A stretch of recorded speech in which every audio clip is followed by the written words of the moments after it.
kuna kanisa hizi za kuponya watu fake, ama kufufua watu fake, ama kufanya miujiza yenye si za ukweli.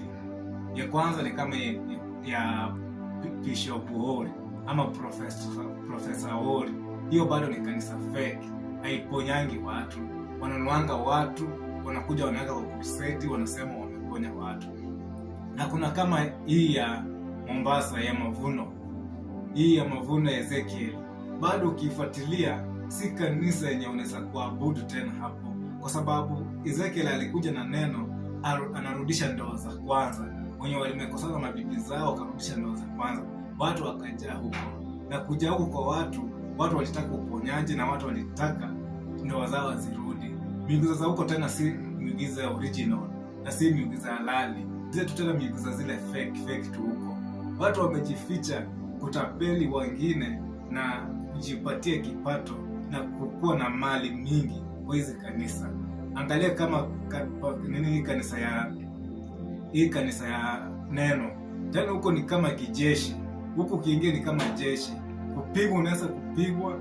Huko tena sarakasi zenye huko ni mingi.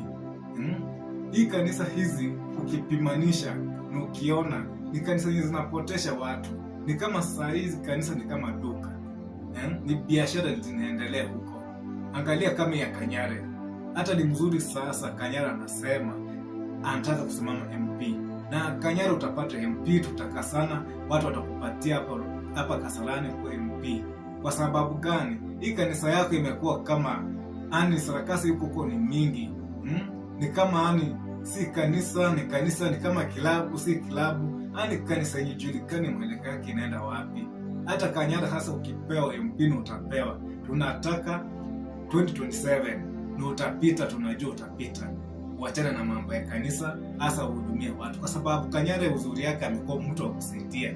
Enyewe kanisa yake iko na vitu tofauti yenye hazendi vizuri na sarakasi mingi huko, na kama TikTok ndio imeimeza, lakini sio hivyo.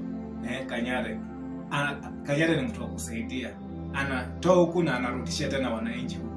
Ndio tunasema 2027 atapata kura na sarakasi zitaisha, kwa sababu atakuwa sasa ameingia kwa MP kusaidia watu. Kwa mfano atakuwa mweshi, na kwa mfano atafanyia watu kazi. Huyu atakuwa mtu wa kupatia watu na mtu mwenye atasimama na wananchi. Sasa Kanyare hatuoni kama kuna shida. Kanyare anajitoa kwa huyo bishop kama huyo pastor. Hiyo ni lengo moja ya kujitoa, na anafanya vizuri. Hizi kanisa